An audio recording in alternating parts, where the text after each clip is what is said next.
명태균 씨가 윤석열 대통령 부부, 당시에 후보도 아니죠. 이제 네. 전 검찰총장 부부를 처음 만났을 때 명태균이 어떻게 얘기를 하느냐.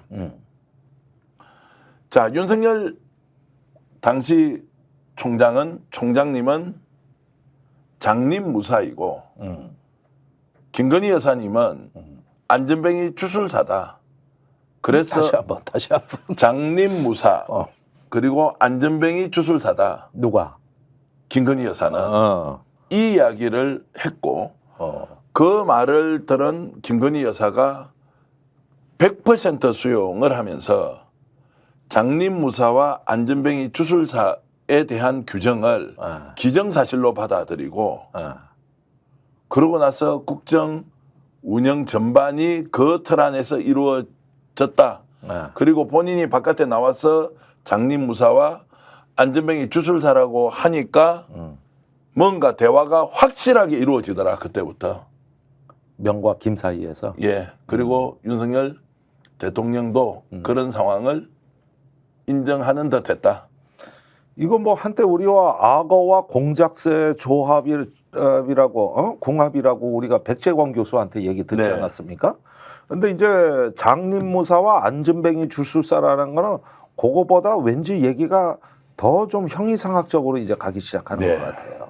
그렇게 평하니까 김 여사가 받아들이더라. 그렇죠. 이거. 자, 그래서 다시 거꾸로 돌아가 보겠습니다. 2021년 4월 7일 날 서울시장 보궐선거 과정에서 어떻게 오세훈 후보가 국힘의 대표주자가 되고 선거에서 안 될 것이라고 했는데 안철수 단일화를 통해서 이겨냅니다. 6월 10일 날 나경원 이준석 대결에서 돌풍을 일으킨 이준석 후보가 또 당대표로 당선됩니다.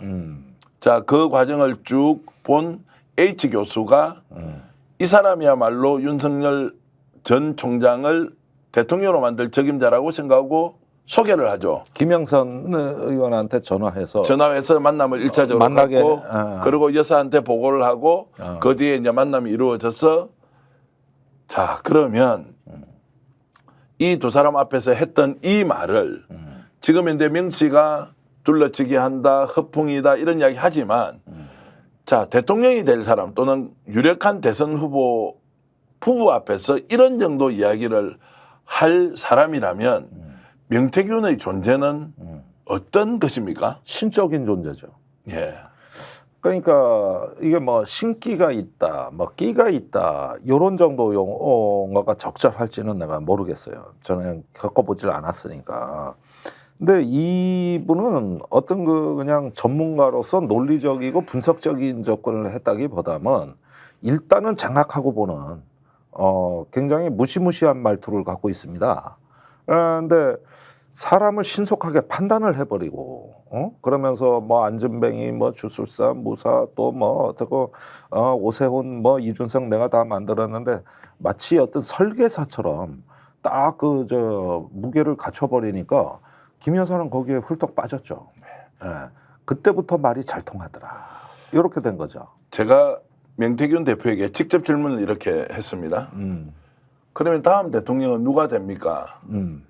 전 대표님 질문을 똑바로 하셔야죠. 이렇게 얘기해요. 그래서 어떻게 질문하면 됩니까? 라고 하니까요. 누굴 대통령으로 만들면 됩니까? 라고 질문을 하라는 거예요. 야, 대단하잖아요. 그리고 나는 산을 만드는 사람이지 산을 피해가는 바람을 만드는 사람이 아니다. 닭을 봉황으로 만든다. 거의 뭐 천공은 저리 가라고만. 그러니까요. 그러니까 어떤 사람이 정치를 하려면 산이 있으면 피해가야 하는데 바람은 산을 뚫고 갈 수가 없다는 거예요. 어떤 사람이 여론을 얻고 민심을 받아들여서 큰 정치를 하려면 스스로 산을 만들어서 그 상황을 주도해야지 어떻게 바람이 산을 피해가면서 당신의 뜻을 받들 수가 있겠느냐. 자, 중국 고전 그리고 역사서 엄청나게 읽어보셨지 않습니까? 혹시 이런 내용이나 단어 또는 문장이 있습니까?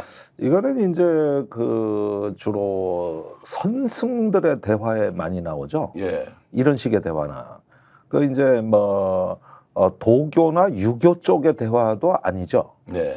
이거는 불가에서 선승들의 선문선답. 예. 거기서 나오는 이제 그 대화법이고 스스로 이제 마음을 다스려서 깨달은 현자들이 하는 대화. 그러니까 스스로를 그 위치에 갖다 놓은 거죠. 그 실제 대단한 거 아닙니까? 이 자체만 놓고 보면.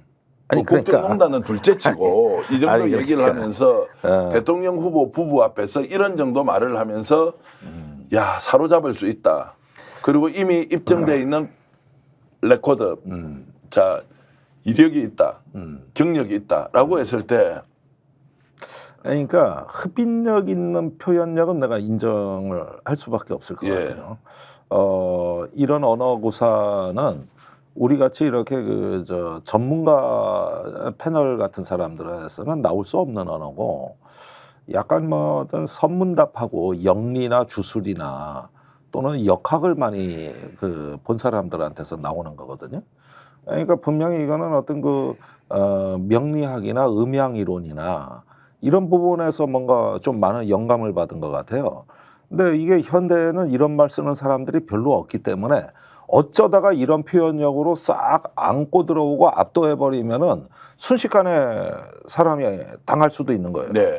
그러니까 우리는 이미 이런 말투가 사라졌기 때문에 무언가 나의 불완전한 확신을 확 강화시켜주는 느낌이 드는 거죠.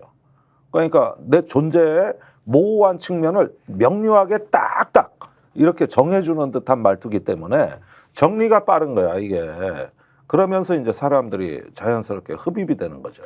자 조상이 공덕으로 태어난 분이다. 그건 뭐 그리고 신흥종교에서 안전뱅이 많이 하는 얘기지. 안전뱅이 주술사 그리고 장림무사 이제 이런 이야기가 굉장히 이제 초현실적인 초월적 대화잖아요.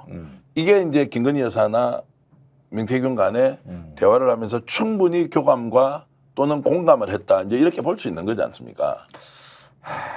뭐 안타깝지만 인정할 수밖에 없네요. 그러니까 예. 사실은 이런 영역들은 우리가 정치와 행정을 논할 때는 참 부적절한 언어들인데 철학이 빈곤하고 마음이 공허할 때는 통하죠.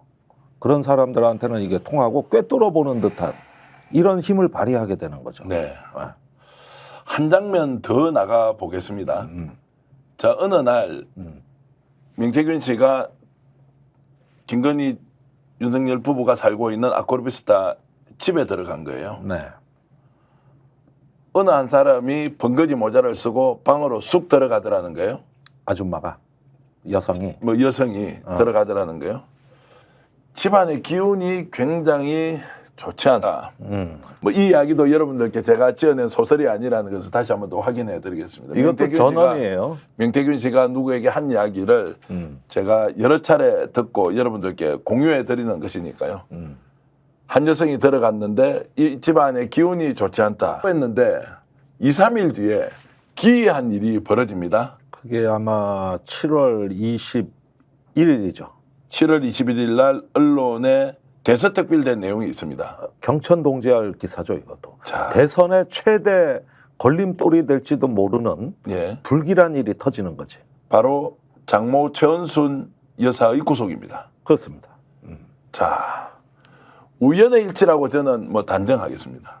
어떻게 명태균이 아크로비스타에 두 분이 살고 있는 그 공간에서 기운이 좋지 않다라고 했는데 2, 3일 뒤에 최은순 씨가 구속이 됐습니다. 물론 이제 이때는 구속이 되고 나서 재판 과정에서 풀려났는데 항소심에서 법정 구속이 되면서 이제 실형을 1년간 살게 되는데 자 이것도 우연의 일치로 볼 것이냐 아니냐는 것에 대해서 제가 명태균 씨의 지인으로부터 들은 얘기는 이때는 명태균조차도 너무나 놀랐다.